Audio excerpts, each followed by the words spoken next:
जबर, जेर और पेश, खड़ी जबर, खड़ी जेर, उल्टा पेश, दो जबर, दो जेर और दो पेश। ये कुल 9 हरकत हैं।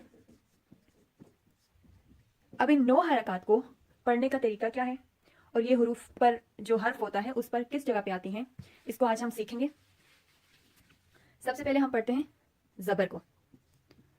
जबर वो हरकत है जो हर्फ के ऊपर आती है, इस शेप की होती है और हर्फ के ऊपर आती है।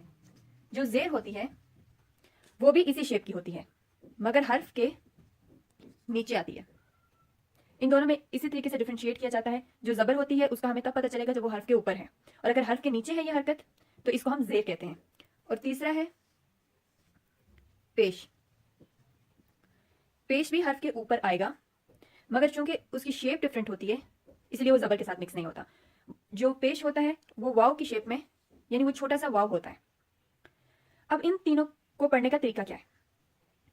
जबर जेर पेश को पढ़ने का तरीका यह है कि इनको लंबा नहीं किया जाता, लंबा नहीं करना और झटका नहीं देना।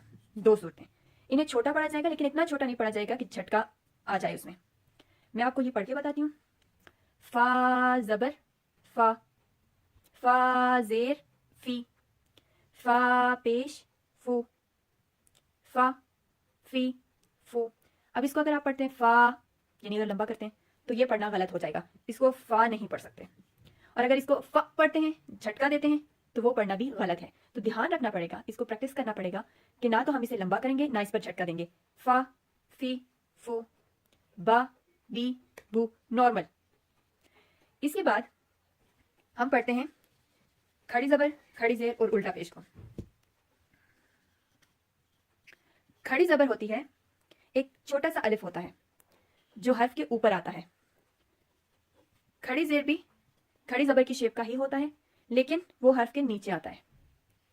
और तीसरा होता है उल्टा पेश जो कि कॉमा की तरह होता है। अरबिक और उर्दू लैंग्वेज में जैसे हम किसी हर्फ के बाद एक कॉमा लगाते हैं वो उस कॉमा की तरह होता है और हर्फ के ऊपर आता है। अब इसको पढ़ने का तरीका क्या है?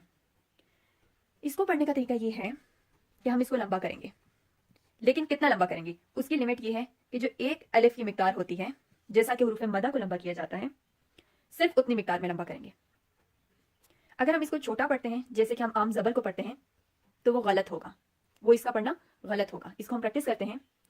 फा खड़ी जबर फा, फा खड़ी जेर फी, फा उल्टा पेश फू, फा फी फू।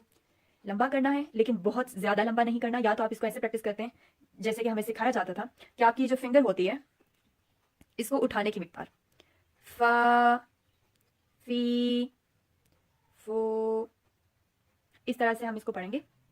और इस पे भी कोई झटका नहीं देना और ना ही इसको छोटा पढ़ना है। अब ये हमने पढ़ लिया खड़ी हरकत के बारे में।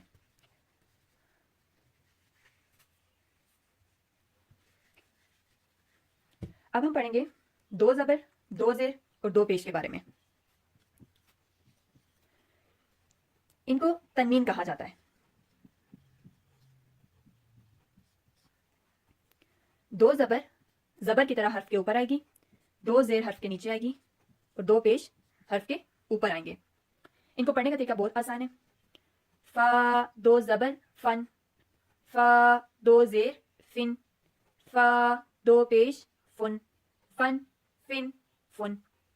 अब अगर हम इसको खोल कर लिखते हैं तो हमें पता चलता है फा नून जबर फन, फा 2 जबर फन।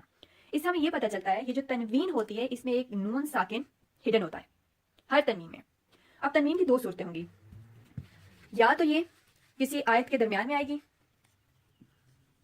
जैसे हम कोई वर्ड ले लेते हैं खुलुकन, या तो ये आयत के दरमियान में आएगी या फिर आयत के आखिर में आएगी।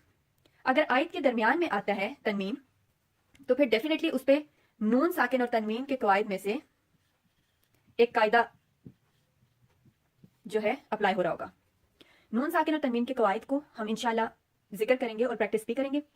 या तो कोई कायदा अप्लाई होगा या फिर अगर किसी आयत के आखिर में आती है तनवीन तो फिर इस पे वक्फ किया जाएगा और वक्फ की सूरत में तनवीन को नहीं पढ़ा जाता, उसकी एक ज़बर हटा दी जाती है। वक्फी सूरतों को भी हम आगे पढ़ेंगे और नून साकिन और तनवीन के कवायद को भी हम आगे पढ़ेंगे। तो फिलहाल जो प्रैक्टिस करनी है, उसके प्रैक्टिस करने का तरीका बहुत सिंपल होगा।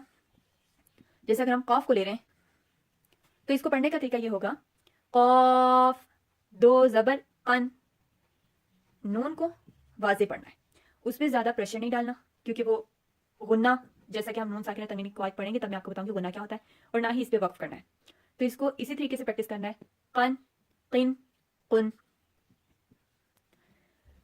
और ज़बर ज़ेर पेश को, खड़ी ज़बर खड़ी ज़ेर उल्टा पेश, जो खड़ी हरकतें और जो तनवीन है, इन तीनों को तमाम हुरूफुल हिजा पे एक दफ़ा मस्ट